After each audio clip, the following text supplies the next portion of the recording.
Hello everyone, আসসালামু আলাইকুম। আমি প্রতি সপ্তাহের ন্যায় আজও এসেছি শুক্রবার একটু ঘুরতে। সেটা হচ্ছে যে যশোর চাষড়া থেকে 3 কিলোমিটার ভিতরে কালাবাগা নামক স্থানে। তো আসলে জায়গাটি খুব মনোরম পরিবেশ এবং খুব অসাধারণ জায়গা। কিছুদিন আগে এখানে পানি উঠে কিছুটা মিঠামাইনের মতো ফিল চলে এসেছিল। তো আসলে অনেকে এখানে নাম দিয়েছিল মিনি মিঠামাইন। তো এখানে এসে বেশ ভালো লাগলো। আর সবচেয়ে বড় কথা হচ্ছে চারিপাশে কৃষকের নরম হাতে রোপণ করা ধান ক্ষেত, বেশ ভালো লাগলো। তো আসলে যারা আপনারা এখনও পর্যন্ত এখানে ঘুরতে আসেননি তারা আজই চলে আসুন। আমাদের এই মনোরম পরিবেশ যশোর চাষড়া ভাতুরিয়া কালাবাগা থেকে ডান হাতে এবং বাম হাতে দুপাশেই একটি অসাধারণ দৃশ্য।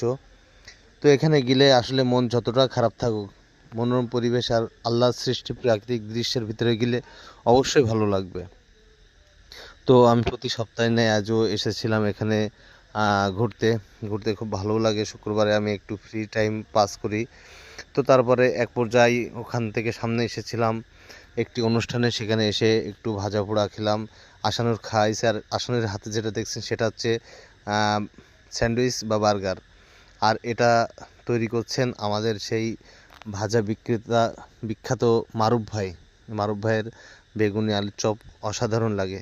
তারপরে এক পর্যায়ে গিয়েছি আমরা সেই বিনোদ মোড়ের ভাইরাল ভাজা বিক্রেতা, ভাজা মাখানো বিক্রি করে। তো চাচার ওখানে গিয়েছিলাম।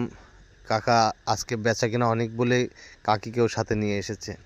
আর অনেক রকম প্রকারের মশলা দিয়ে তিনি এটা বিক্রি করেন। তো এখানে যশোরের অনেকেই এসেছেন খেতে, অনেকেই এখানে আসেন। তো আসলে আমরাও আজকে গিয়েছিলাম ঘুরতে ঘুরতে, এই জন্য একটু ভিডিও ধারণ করলাম।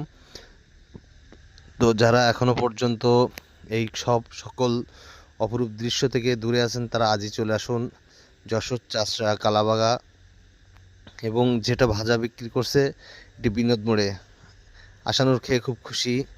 এটা অবশ্য আমি তাকে খাওয়াইছি বলে সে খুব খুশি। সবাই ভালো থাকবেন, আল্লাহ হাফেজ।